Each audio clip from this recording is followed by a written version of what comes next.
Keep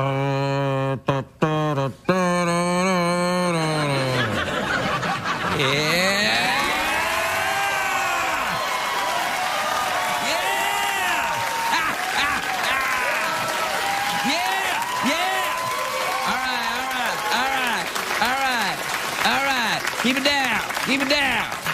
All right, keep it down. Well, what I do, everybody? What I do? Hey, I wanted to say hi because I haven't been here in a while. What happened was my team was in the Super Bowl. My team, and so I went down to Miami, and you know things got a little frisky. Hey, Conchita. And then I said I'd give her a shout out on the show. So anyway, you know, things got a little frisky in Miami, and the game was going on, and I think we won, but I can't recall. Anyways, here's the problem. I just made it back from Miami, and tomorrow is Fat Tuesday. Well, do not clap. Do not clap. Do not clap at me, sir. For in my circles, a clap is a declaration of a duel between two gentlemen. I don't know if that's true, but I just made it up. You see, because I cannot clap without giving the Scottish Conan guy arthritis. You see what I'm saying? Now, here's the thing. I gotta go to New Orleans. New Orleans. I call it New Orleans. I don't know why. I blame it on my accent, which is indiscriminate, and my speech impediment, which seems to pop up from time to time. I want you to know one thing, though. You can follow me on the Tweety. But not on the Tweety that says Wavy Rancheros. For even although that is my name, that is not my Tweety account. That seems to be an imposter.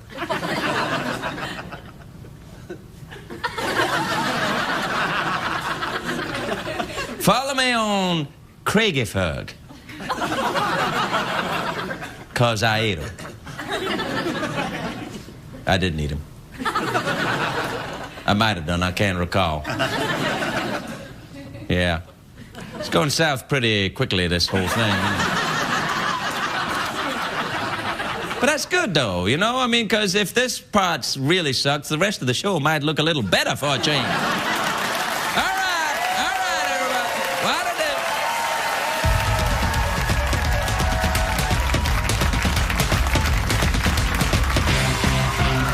Watch The Late Late Show with Craig Ferguson on CBS and get full episodes whenever you want right on your phone. VCast Video on Demand from the network with the most 3G coverage, Verizon.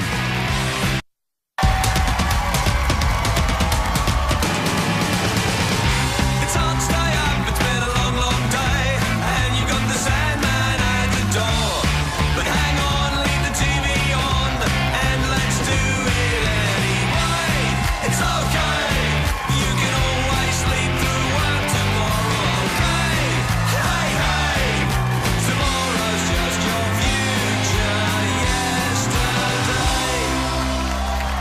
Ladies and gentlemen, Craig Ferguson.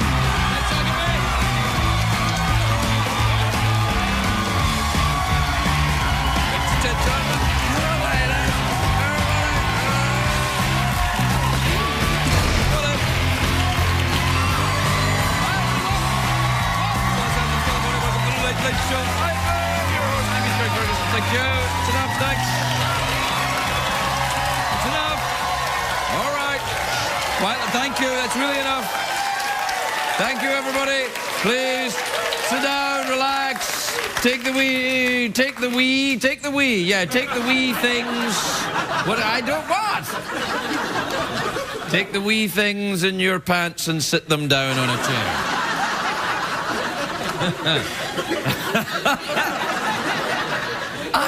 I'm dirty even when I don't want to be.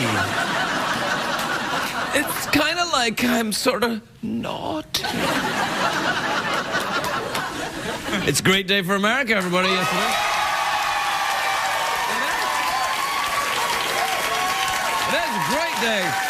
Because, of course, it's President's Day. It's President's Day. Happy President's Day, everybody. The President's Day, we celebrate America's presidential history by enjoying a great deal on mattresses.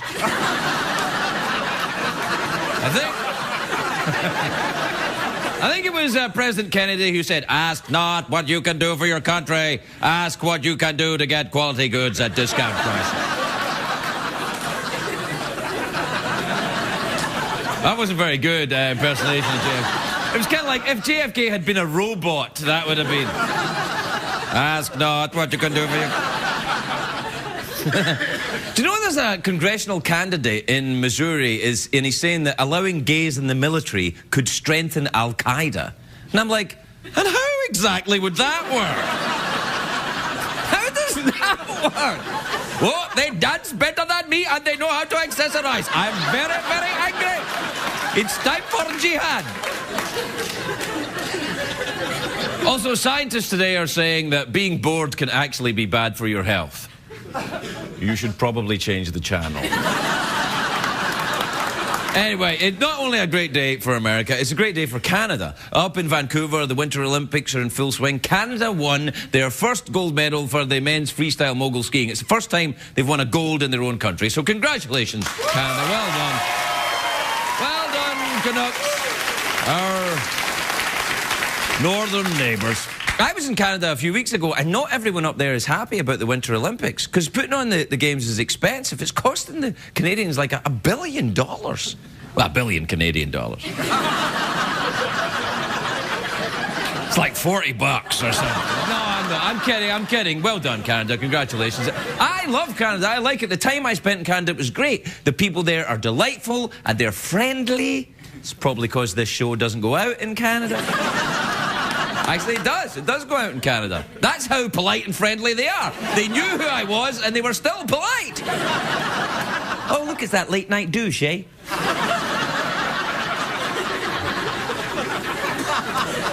Now, I'm going to say something controversial here. I have mixed feelings about the Winter Olympics. I'm feeling very alone all of a sudden. Watching sports, but some of the events that I'm watching in the Winter Olympics, there's a little too much in the way of posing. The athletes are like runway models that are like, I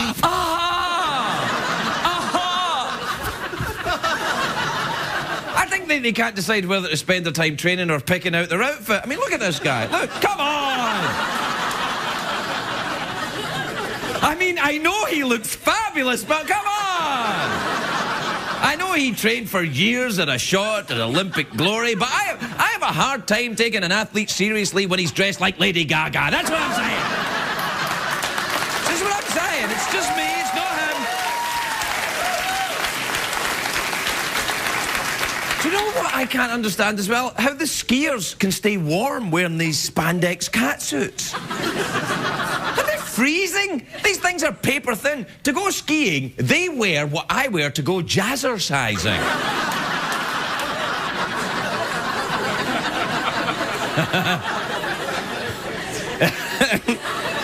In my defense, though, I do dance the same way as I ski. I keep a firm grip on my pole and I move with my hips.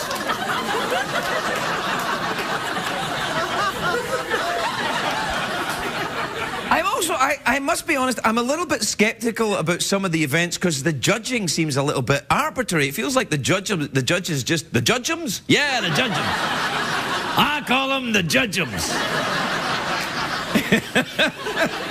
But it feels like the judges just randomly pick a score. Sometimes I watch the judges and the results and I'm like, oh, come on, are you high? Of course, you can't judge anything if you're high unless you're Paula Abdul. And then...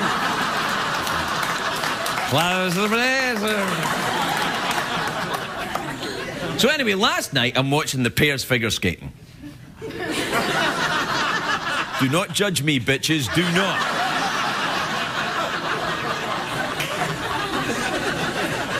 disagreed with the judges' decisions. I think the last place team actually deserved to win. They were awesome. They weren't as graceful as the winners, but they made up with it in panache. We got a clip. Have a look at it.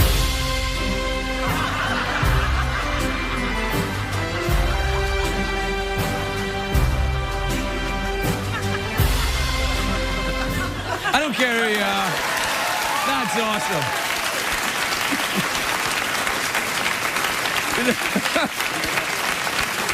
I've spent the last 6 minutes, 53 seconds trying to figure out how to put that clip onto the television.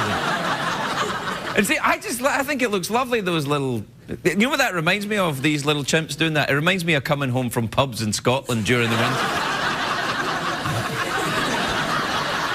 Do you know that the Olympics have a motto? This is true. Their motto is faster, higher, stronger. Unless Michael Phelps is competing. Michael Phelps? Michael Phelps? Because if he's competing, then the motto is just higher, I guess. Michael Phelps isn't in the Winter Olympics. You couldn't get Michael Phelps in the Winter Olympics. He would dive into the... and it'd be frozen. He wouldn't be able to get in. Be like, oh, hey. Dude, the water's hard. Something's wrong. Anyway. By the way, I just so as we're all steer clear. Just so as we're clear, I am still with Michael Phelps in the whole I don't agree with what happened to him, that kid. He goes and wins 8 gold medals, and then he goes to a party and smokes a bong, and everybody's like all angry at him. I'm like, he won 8 gold medals. He's allowed to take the evening off. Oh, he's a disgrace. All right, I don't know.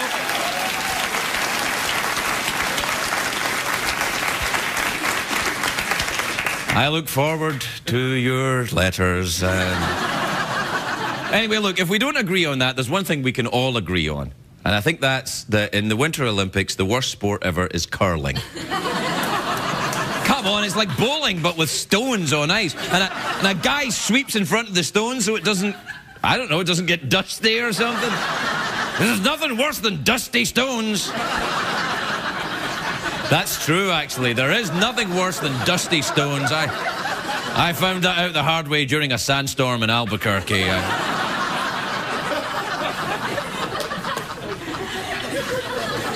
have to take a break now. Everyone's a bit upset with me. Particularly me. I've got some kind of stuttery thing going on tonight. I'm kind of... But my motto is always professional. Always professional.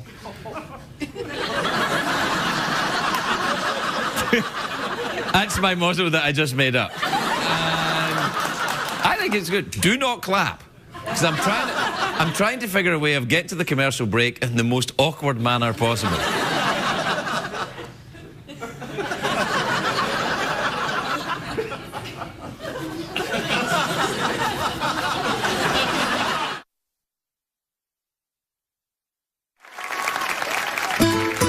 And now, Craig's Spanish word of the day. Today's word is lentejuelas. Lentejuelas.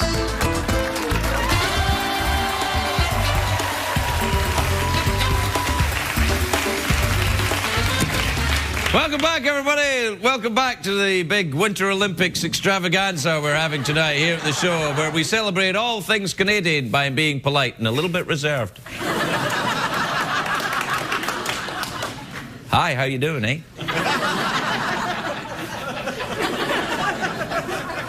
All right, look, I can't be mucking around tonight. I've got to get through the tweeties and the emails. This is just a whole mess of stuff to get through, so I won't be mucking around, wasting any time. I'll be getting straight on with business. The show won't be going over tonight. Everything will be going smoothly. I, for example, won't be just chatting away about nothing at any point during the show. No, sorry. There's no way I'm going to screw things up tonight. No way, Mikey. I'm going to get the show done properly. Right on time. Just like the way you always like it. I'm going to keep going without interrupting the carefully planned and laid out piece of crap we have for you this evening.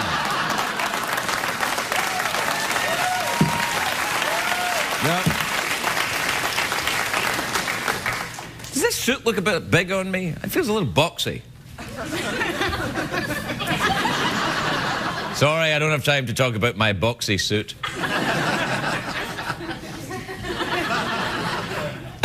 All right, well, I'll do yeah, play the jingle and we'll get on with it then. Twitter, tweeting, ephemeral, fleeting, flug and web, space code, twit zone, ass mode, Jackson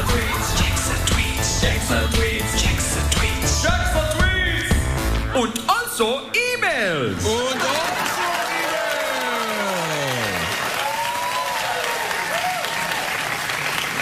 Good. All right, just in case you are not up on the way technology works, what happens is emails are white paper, Twitters are in yellow paper. I don't know why, that's just the way Bill Gates wanted it.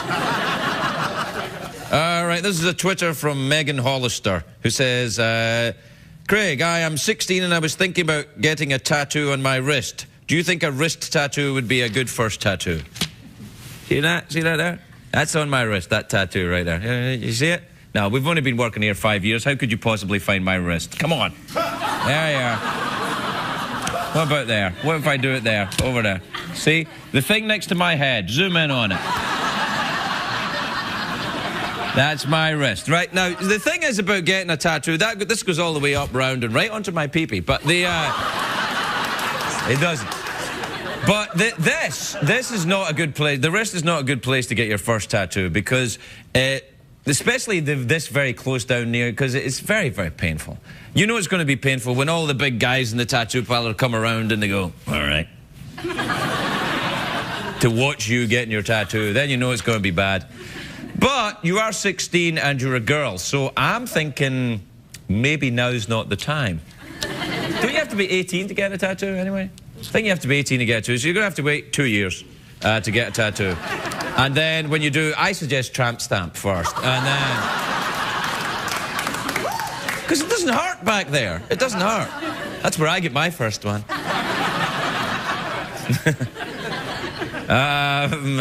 This is from, I can't pronounce it, but was saying, just wondering, do you think your poorly compensated interns consider you aloof?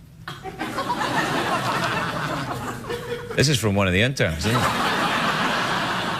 All right, Gecker Nixtel. We'll find you. And when we find you, you're going back to college. Community college, where you came from. Where do the interns come from? All over, really, don't they? All over these United States. If you want to be an intern on the show, why? Get in touch with Mikey on the Twitter. What's your Twitter name, Mikey? Michael Nadis? Oh, Michael Nadis on the Twitter. There you are. Take that, you bastard. All right, we'll look at the emails. This is from Jill in Concord, North Carolina. Jill says, Dear Craig, do you like caviar? I'm thinking of trying it, and I'm wondering if it's worth the expense. No, I do not like caviar. I don't like caviar at all. It's salty, salty, salty, and fishy, fishy, fishy. I don't like it. Salty and fishy combo doesn't work for me most of the time. What? What? Jeez. You people really need to grow up, honestly. This is from Andrea in Phoenixville, somewhere. It says, Dear Craig, while unemployed, I dyed my hair purple. My husband says no one will hire me with purple hair. Do you think this is true? No, I do not. I think that if you wanted a job on Sesame Street, it would be an advantage. Actually, if you wanted to intern here, you'd fit right in with purple hair. Do they have purple hair, any of the interns? Not this time. No, this time they don't. Yeah, there was one with purple hair, I remember. I don't remember, I didn't talk to her much because I'm very aloof with the interns. Listen, let me just be candid with you. When you do the job that I do, you're probably best staying away from that kind.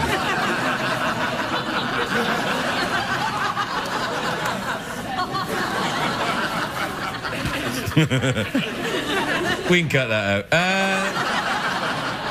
This is from Peter in Kansas City. Peter says, Craig, what is marshmallow in Spanish? Don't know. What am I, Google? Google it. This is Chris in Guelph in Ontario, which is in Canada. Craig says, why? Craig doesn't say this. Chris says it.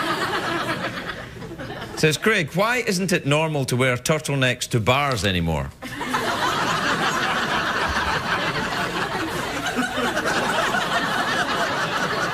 Is that a veiled sexual reference? Is it? I think, I don't know why. Maybe because it's not 1974. I don't know. I always wear a turtleneck when I go to the bar.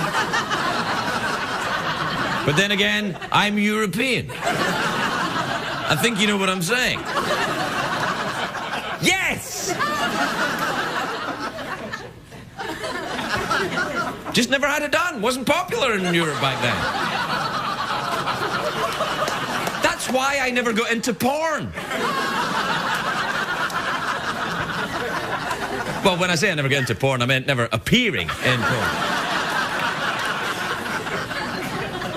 I know we're out of time, but don't care. This is from Hunter in Athens, Georgia. That's where R.E.M. are from. You're welcome. Actually, people in their 40s. Hunter says, Dear Craig, I am interested in this girl, and she has told me time and time again she is also interested in me. But she has a boyfriend. If you're in my shoes, how would you scare him away?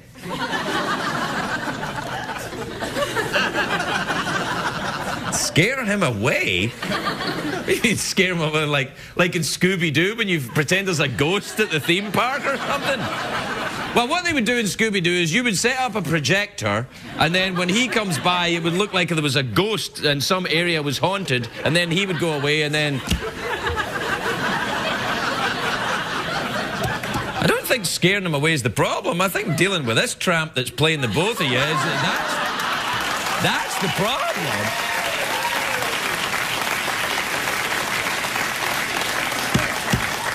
I don't know. Where's Jerry Springer when you need him? All right, we got to take a break. We'll be right back.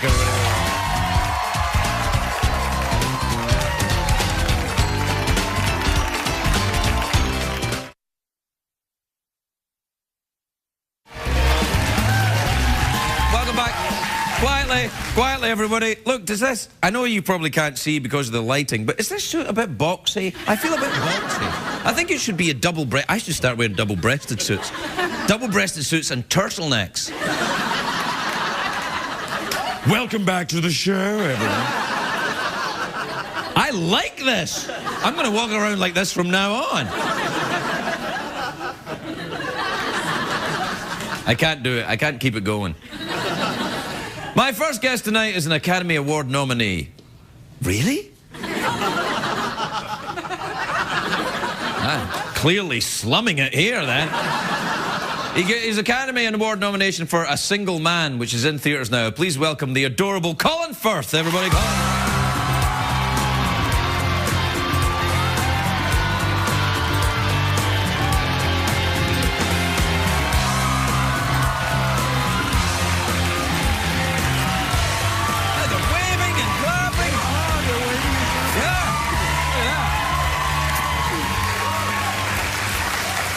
Well done to you. They very much enjoy it. That suit doesn't look boxy on you at all. It looks fantastic. It's not boxy. It's not? No, it's... Maybe it's me that's boxy. What's it? Is it... It's a rhombus shape. Kind of rectangular... Yeah, box isn't... Trapezium.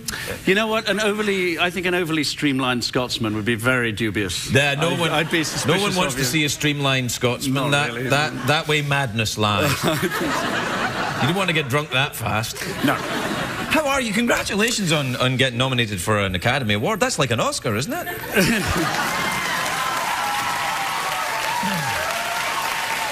That's what they say. It's in the same category. Yeah, that's what they say. If you win the Academy Award, the next step is the Oscar. You might go on to get an Oscar nomination. How long have you been here? Oh, months. Yeah, did you get a Golden Globe for this? No. What are these? I got no anyway, though. I mean... No, I sit there and I applaud Jeff Bridges for England. That's what that's what I do. He got the Golden Globe? Yes, he Well, did. he's pretty good, though. Is he? Yeah, he's pretty good. I mean, He's actually he's actually bloody marvellous. I had the bizarre sort of coincidental honour of running into. We were on the same flight coming over here. Really? And is he nominated for an Oscar too? Yes, he is. Ooh, that must have been... I had to go up to him and I told him I would have voted for him had I not been throwing darts at his image. Yeah. And actually, we had a moment on the plane, which you sort of, you're always flown first class for this sort of thing. And I wouldn't know. No. And men in first class, they give you these little sponge baggy things. I was thinking SpongeBob. Sponge bag. Yeah, and if you want, you can moisturise and put lip salve, and there's a, I'm going! You should do it. And there's a little spray, it's called an atomizer, which I'm always afraid to press in case it puts us into nuclear winter. Or so Dr. Evil has a... but I noticed guys putting lip salve, and I just looked around and I prayed that Jeff Bridges would moisturise. Because I just thought, if he moisturises, I'm telling everybody. And I think I could harm his award season. Moisturising's not going to hurt you if you're a dude in LA. I mean, moisturising's kind of, that's the guy thing in LA. Dudes in LA don't moisturise. Oh, yes, they do. Do they? Yes. I moisturise. I mean, within an inch of my life, yeah. I mean, I was sitting there looking round to see if people... And people were glaring at you? No, because they were moisturising as well. This sounds like some kind of bacchanalian orgy in first class. Everyone rubbing up against each other, moisturising. It might just be British Airways. It might be, yeah. No, listen, the movie that you're in, the Single Man movie, it's directed by Tom Ford. It is. He's very fashionable, isn't he? He's a fashion guy. Yes. Yeah. Is it a very fashionable film? I hoped it would be. I mean, my only motive for taking it would be that it would free clothes. I'd look good, that I'd get a couple of suits out of it, and he'd light me and flatter my jawline probably for the last time in my life. Oh, calm now. Calm, you've got a fabulous jaw. Bless you. Flinty, I'd say. Only a Scotsman would say flinty. No. No, so that's what I did, and then I showed up and I had to do a load of acting, which did surprise me. It's outrageous. It was. Yeah, I can't. Not what it said on the tin. No, did everyone wear Tom Ford clothes in the film? No, well, I mean, he was there, and he had a hand in it, but he did have a wonderful designer called Ariane Phillips, who, who dresses you all up, who did all that, and she's credited with it, and it was her work, really. I'd like to be in a film directed by Tommy Bahama. I think would be great. You'd get big shirts, and it doesn't matter if you get fat or anything. Don't rule him out. I'm not ruling him out. The thing about the Tommy Bahamas is as well that you can get as fat as you like, apparently, and you still look great in Tommy Bahama stuff. That's what guys that are wearing Tommy Bahama think. I'm sure all of that is probably true, but I don't know who Tommy Bahama is. Tommy Bahama's not a real guy. He's like, is it a real guy? No, it's like Ed Hardy. Did you just make him up? No, it's like there's a store called Tommy Bahama. Is there? Yeah. I've heard of Tommy Banana. Is that Tommy Banana? No, that's... Tommy Banana's a series of movies that I...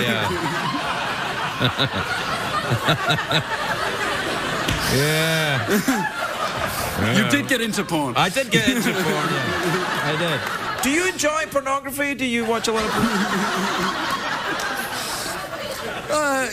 It depends. If it's on the British Airways menu, Yeah. If British Airways are showing it, then it must be all right. Yeah, it is. I find that with pornography, it's a bit like snooker or pool. I don't mind doing it, but watching it's kind of boring after a while. You'd rather do the pornography, you mean? Yeah, I'd rather be in it than, sadly weeping in the hotel room. It's not too late for you. Yeah, no. Hey, we have to take a break. Will you hang around? I'll hang around. All right, well, we'll be right back with Colin Firth. I love this. You're insane. Come on, old man.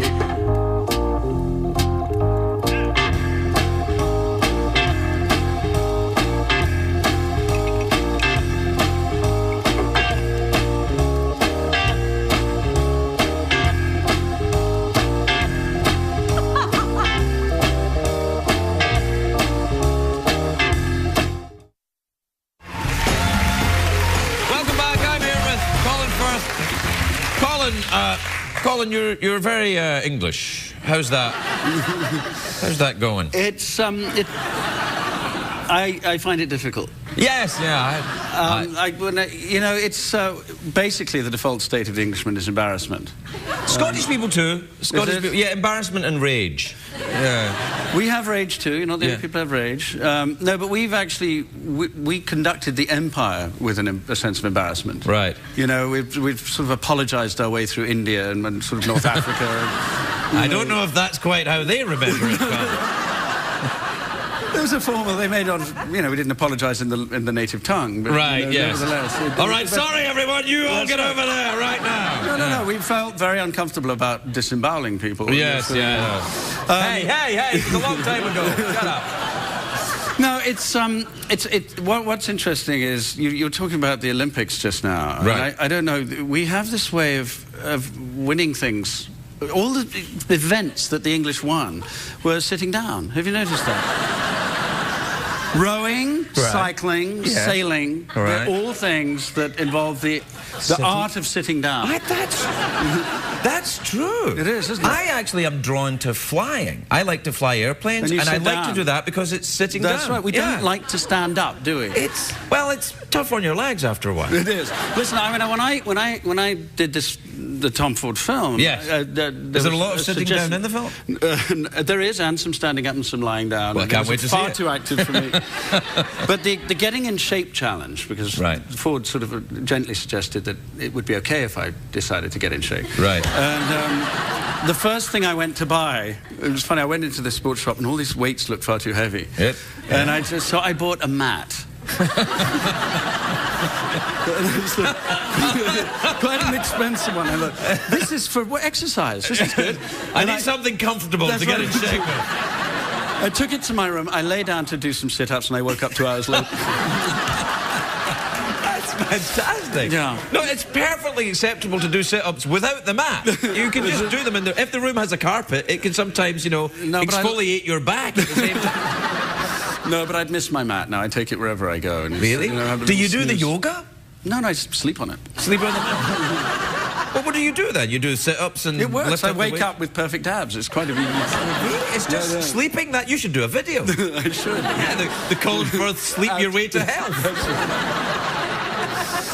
Yeah, and the Winter Olympics without snow as well. Yeah, we were just talking about it.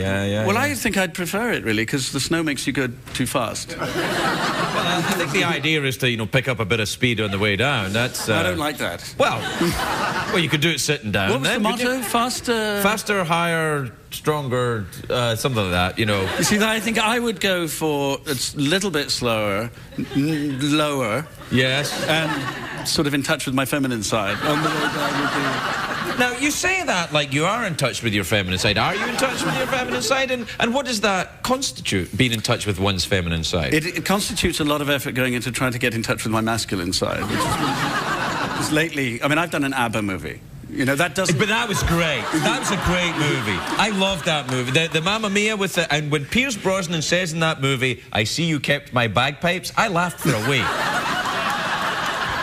That is great, and I know Pierce and like him, and I love that line that he had to say. But it's the nicest thing you could say to a woman. It is. "I see you kept my back." They just melt. They do. They love it. And you know a woman loves you if she keeps your spider-like musical instrument for a long time. That's right. Do you ever play the bagpipes or any other musical instrument? Not so much these days. Right. Really. That was more of a thing of my youth when I wanted to impress the girls. You know, rock and roll, you know. Really? What did you play? Pierce my ears, but bagpipes. Bagpipes? No, I tried to play the guitar. Really? Yeah. The guitar was banned at my school. I mean, this is another thing about England. The school I went to would not allow the saxophone or the guitar because they were not serious instruments. It was a quite extraordinary thing. Really? So what? I arrived and they said, "You get to play the baritone euphonium." Which is like the tuba, but less sexy. Yeah. The baritone euphonium is not quite a tuba, right? It's a smaller and tuba. Not even as much. It's not even good for comedy, really. I mean, a tuba at least. So I mean, no one ever got laid with a baritone. I don't know, though. I think we could maybe ask that question of the viewers. Anyone get laid with a baritone euphonium? I don't know. Are you still living in England? Still living in London? I am. London's very nice. What part of London are you in? I live in Chiswick, West London. I like Chiswick. Do yeah, you? it's just past Chelsea on the way to the airport. That's right. Yeah, very Depending nice. which way you're, yes. Yeah, well, if you're coming in from the airport, it's just before Chelsea. That's Yeah. Thanks for pointing that out. A lot of time spent in Italy. My wife's Italian. So Really? I have the very good fortune to have That's that. rather daring to have an Italian wife and be English, isn't it? Yes. I love that. It's frightening. I mean, that is one thing, actually, I have never got used to. What? Are your wife being Italian? The fact that she's Italian. Yeah, that's fun. Does she cook? Yeah, she does. Yeah, she very cooks. well, probably, I'd imagine. She cooks brilliantly. She certainly frightened it out of me. I used to cook very, very enthusiastically until I met her, and then I realized... beans on toast, another English fare, I'd imagine. Deep-fried Mars bars. Deep-fried Mars bar, that's more Scotland. No, do you still have yourself the odd deep-fried Mars bar? No, I don't. I mean, I occasionally will foray into a little bit of haggis. You will, eh? Yeah. Because it's quite a dietary leap from Scotland to Los Angeles, isn't it, yes. really? I actually went back home about 18 months ago. I was in Scotland, and I went to a restaurant, a local type. I'm not going to say it was a cafe, and they had fried food, and my body went into toxic shock. It happens when you go home. I mean, I have to say, I do miss it. I love solid, greasy, old-fashioned English. Oh, yes. Yeah. No, I mean, you can go too far. The school I grew up in, it was actually like child abuse, the food that they served. Really? I mean, they used to make us eat every last bit of it, and I used to walk out with my pockets full of sausages and tinned peas, which is disgusting. It sounds kind of great. It's better in your pocket than down your neck. Pockets full of sausages and tinned peas sounds a little bit porny as well, actually. Yeah. But it's better than... what I don't like, what I cannot bear is this sort of the nouvelle, the vertical food. Yes, it's tiny little bit on a big plate and then a tiny little bit of food in the middle. A sphincter of pigeon with a kind of a grape and a... drizzled in... sphincter of pigeon?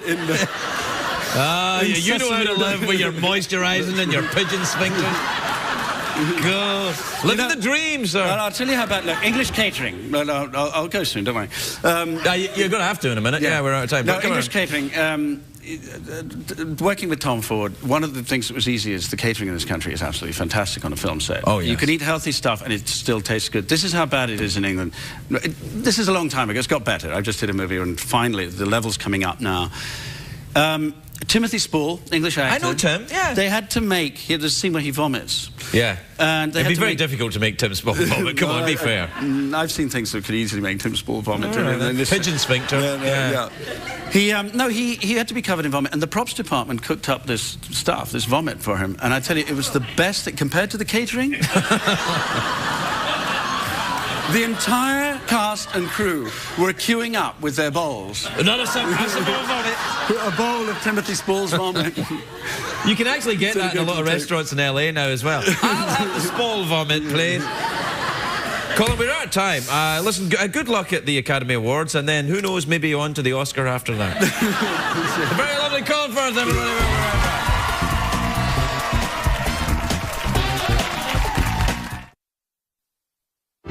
Aprendimos en el programa, señor Craig. No importa. Sorry, everybody. Thanks for the bless you bastards.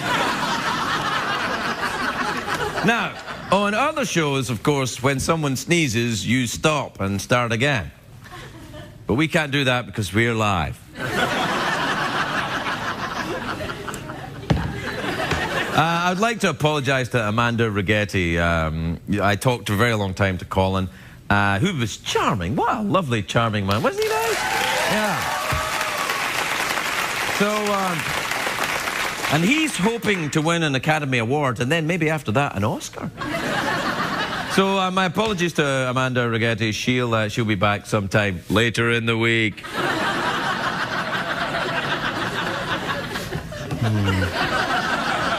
I don't know when, though. Whenever she can make it, that'll be the thing, I guess. What else did we learn on the show tonight? We learned that Colin Firth moisturizes a lot. We learned that I don't like caviar, but that doesn't mean anything.